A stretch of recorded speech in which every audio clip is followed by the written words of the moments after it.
We are working some calculus problems over here. GoToMath.com. Anyway, we're in the section continuity and one-sided limits, and you'll have to click on that button to see these kind of problems. All right, so let's go down here and see what we got going on.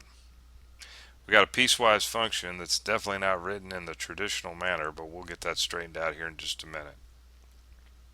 We have the limit as x approaches 9, and that plus sign means that we're coming in from the right of I of x. So let's move into the classroom. Whoa, there we are. What color are we in? Blue? That looks good. We got the function I of x.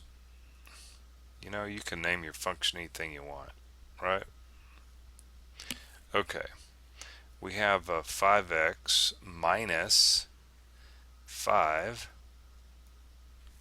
and our domain is x is greater than 9 for that part of the function. And then we have 40, and we have x is less than or equal to 9.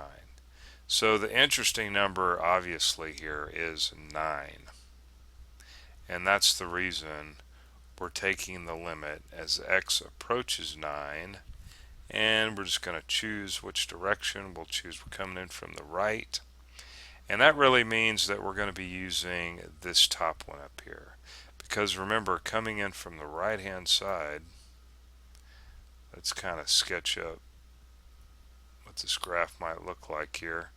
Let's say this is 9, so we're coming in from the right hand side, right? So all our numbers are greater than 9, which means that we must use this. So let's just go ahead and put that up there. Take a wild guess what it might be. So there's a way of doing this numerically. We could right, we could pick numbers that are really close to 9 on the right, like for example 9.1, 9.01 if we had to, and see what this value is getting closer and closer to. But I'm just going to go ahead and plug it in. We got 945 minus 5 is 40. It's 40. So we plugged it in, and we'll say that 40 is right here. Now we're going to use an open circle, okay? And because this says that x must be greater than 9. And so, what do we got? We got a slope of 5 up here, so I don't know, we'll say it's something like that right there. It'd be crossing down here somewhere. Alright, so that's what this part of the graph looks like. This is a constant, which means you just get a horizontal line, and it says that x is less than or equal to 9. And when we plug 9 in, oh, you know what? What did we get right here again? 5 is 40, 5 is 40.